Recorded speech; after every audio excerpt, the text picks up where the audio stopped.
आज हम लोग जो है कि बात करेंगे कि घातांक पावर चैप्टर स्टार्ट है, इस पे आज हम बात करेंगे क्या इसके कुछ बेसिक फार्मूले होते हैं, उसको आज हम लोग जानने का प्रयास करें बिल्कुल एकदम जीरो लेवल से।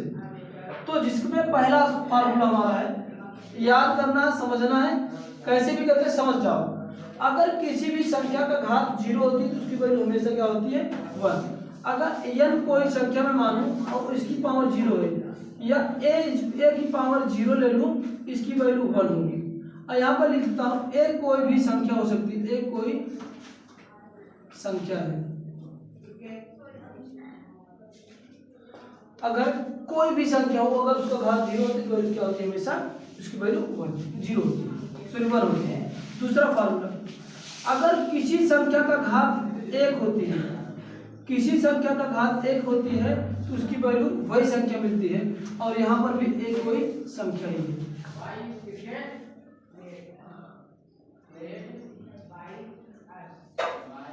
दूसरी बात, इसको पढ़ा क्या जाए, जैसे मैं क्वेश्चन अगर ये लिखूं a की पावर n, इसको पढ़ा जाता है, a को आधार बोला जाता है। क्या बोला जाता है, आधार बोलते हैं, अंग्रेजी में बेस कहते हैं इंग्लिश में। और जो ऊपर का लिखता है इसको घात बोलते हैं, घात, या इसको इंग्लिश में क्या बोला जाता है, पावर। इसको ऐसे पढ़ा जाता है, a की घात n पढ़ा जाएगा या a की पावर n पढ़ा जाएगा। अगला, ये तो केवल आपका सिंपलाइट था, किस तरह से इसको डिनोट करते हैं पावर को और किस तरह से पढ़ा जाता है। यहाँ पर इसका चौथा फार्मूला बनता है आपका कि अगर किसी संख्या का घातांक, कोई भी संख्या का घातांक, मैं कह रहा हूँ a की घातांक, अगर ऋणात्मक में है, यानी a की पावर माइनस, या पहले मैं ये कह रहा हूँ, अगर ऐसा कोई संख्या जहां पर a और n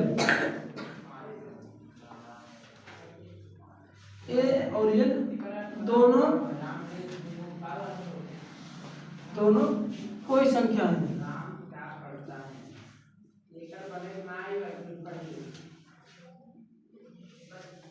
ठीक, तब कंडीशन में क्या आएगा, हमेशा और हमेशा वैल्यू धनात्मक आएगी, धनात्मक आएगी। ये बात समझ के रखना कि अगर a की पावर n है तो वैल्यू जो आएगी वो क्या होगी, हमेशा धनात्मक। अगली बात, अगर a की पावर n है, मान लीजिए अगर a की पावर, यहाँ पर ये मान लीजिए, मैं ये कर देता हूँ, अगर कोई संख्या का ऋणात्मक पावर n है और n कैसा है आपका, n अगर सम है तो वैल्यू हमेशा आपका धनात्मक आएगी, धनात्मक। कब, यहाँ पर मैं लिख देता हूँ, यदि n कैसा हो, सम है। अगर ये घात अगर आपका सम है तो वैल्यू ऋणात्मक होने के बाद भी वैल्यू कैसे आएगी, धनात्मक आएगी। आपका छठा क्वेश्चन, अगर जैसे कोई भी संख्या लिखी है मल्टीपल फॉर्म में, अगर इसको घात माना, जैसे मैं कहूँ कि a गुणे a, अगर इसको मुझे घात के रूप में बनाना है कि a के स्थान पर कोई भी संख्या हो सकती है, 2 5 7 8 9 10 12 15 माइनस 20, चाहे जो भी कुछ भी संख्या हो जाएगा। अगर उस ऐसे मल्टीपल फॉर्म में है तो जो संख्याओं का बार बार गुणा होता है उसको आधार बनाते हैं, जो संख्याओं का बार बार गुणा होता है, जैसे a का गुणा है तो इसको आधार बनाएंगे, और जितने बार गुणा हुआ है, जितने बार गुणा हुआ है उसको बनाएंगे पावर। तो कितने बार गुणा है, 1 2 3 4, तो ये बन जाएगा आपका घात 4।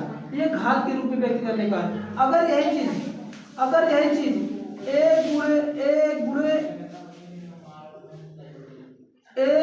गुणे डॉट डॉट डॉट गुणे n बार, क्या, गुणे n बार, तब इसका क्या आएगा, कहने का मतलब a का गुणा कितने बार हुआ है, n बार। किसका गुणा हो रहा है, a का, तो बेस कौन बनेगा, a कितने बार गुणा हो रहा है, n, तो बनेगा a की पावर n वैल्यू। ये घातांक रूप में, इसको घातांक रूप बोलते हैं, कि जिसको घातांक रूप में शो करना। अगला होता है यहाँ पर 8वां फार्मूला। अगर मैं कहूँ तो 8वें फार्मूले में कुछ जो है कि बेसिक कंसेप्ट है। जैसे मैं कह लूँ कि अगर मेरे पास दो कोई संख्याएं हैं और उनका पावर अलग अलग है, यदि मैं कहूँ कि कोई मेरे पास एक संख्या, एक ही प्रकार संख्या, उसके दो अलग अलग पावर है, जैसे कह लूँ a की पावर n फिर इसमें a की पावर m से गुणा जब करें, a की पावर n और a की पावर m से जब गुणा करते हैं तो जब इनका बेस यानी आधार बराबर होता है तो घातें आपस में क्या होती है, जुड़ जाती हैं। तो बने क्या हमारा a की पावर n प्लस m, ठीक, पहला। इसके बाद इसी पे 9वां, अगर ऐसे मेरे पास ऐसे ही कोई संख्या जिसका बेस इक्वल हो, ये है, और इन दोनों का आपस में भाग हुआ हो, यानी a की पावर n भाग a की पावर m, तो होगा क्या, भाग की कंडीशन में क्या होता है, बेस तो सेम रहेगा यानी a ही रहेगा, इनके घात भाग की कंडीशन में घात घट जाते हैं, तो हो जाएगा m पहले m आता, पहले n आता है, तो पहले इसको m बना लो, ज्यादा अच्छा लगेगा। इसको m कर लेते हैं, इसको n कर लेते हैं, यहाँ पर भी बदल जाएगा, क्या हो जाएगा m प्लस के n हो जाएगा। यहाँ पर ऐसे कर लो, कोई दिक्कत नहीं है, लेकिन ऑर्डर थोड़ा सा अच्छा रहेगा। m हो जाएगा, इसको क्या बनाते हैं, अब ये क्या बनेगा, a की पावर m माइनस घात घट जाएगा n वाला, तो बनेगा a की पावर। अगर दूसरी बात, अगला फार्मूला, अगर a की पावर मेरा n है, अगर इसको रेसिप्रोकल फॉर्म में करें, बटा में करेंगे तो इसकी घात क्या हो जाएगी,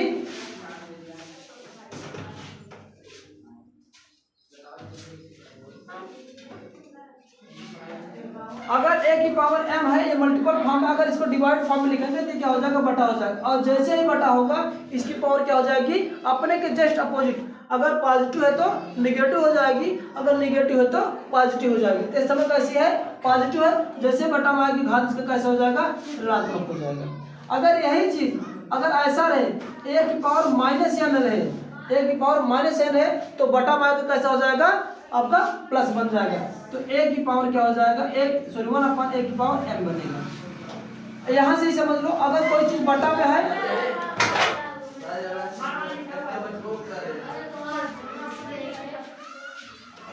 ये इस प्रकार से होगा। अगला सूत्र इसका बनता है बना हुआ, अगर किसी पावर का पावर होता है, अगर किसी संख्या में पावर का गुणा होता है, पावर का पावर होता है तो आपस में गुणा हो जाता है। जैसे कहूँ a की पावर m का पावर n, a की पावर m का पावर यानी पावर का पावर, तो पावर का पावर आपस में क्या हो जाता है, मल्टीप्लिकेशन हो जाता है, तो बनेगा a की पावर m इंटू क्या बन जाएगा, n बन जाएगा। बात समझ में आ रही है। आगे इसका फार्मूला है 13। अगर कोई अलग अलग दो प्रकार की संख्याएं हैं, अगर कोई अलग अलग प्रकार की दो संख्याएं हैं और उसका घात सेम होता है, तो उन संख्याओं का मल्टीप्लिकेशन, जैसे मैं कहूँ a की पावर m इंटू b की पावर m। अब इस बार में देखो घात समान है लेकिन आधार अलग अलग है, तो इस कंडीशन में इन दोनों घातों का आपस में मल्टीप्लिकेशन हो जाएगा और पावर सेम रह जाएगा, यानी a गुणे b की पावर क्या हो जाएगा, आपका m बनेगा। ठीक है ना। ये कुछ फार्मूले हैं कि जो घात पर आधारित हैं, इनको आपको जानना है, तब आप लोग आसानी से प्रश्नावली घातांक वाली आप इसी से कर सकोगे। ठीक है ना। तो इस प्रकार से इसको आप करने का सीखो, इसको नोट कर लो और इसको याद भी कर लो। अगला इसमें फार्मूला 14 होगा और लिख लो, अगर a की पावर m गुणे a की पावर n है, अगर पावर माइनस में होगा तो पावर माइनस के साथ घट जाएगा, जैसे a की पावर m माइनस का n हो जाएगा। अगर इसी के साथ एक ही संख्या पे दोनों का अलग अलग माइनस के साथ पावर है, जैसे a की पावर माइनस m गुणे a की पावर माइनस n है, तो ये माइनस साइन के साथ दोनों जुड़ जाएंगे, तो बनेगा a की power minus m minus n बनेगा। ठीक है ना। और इसके 16वां फार्मूला इसका है,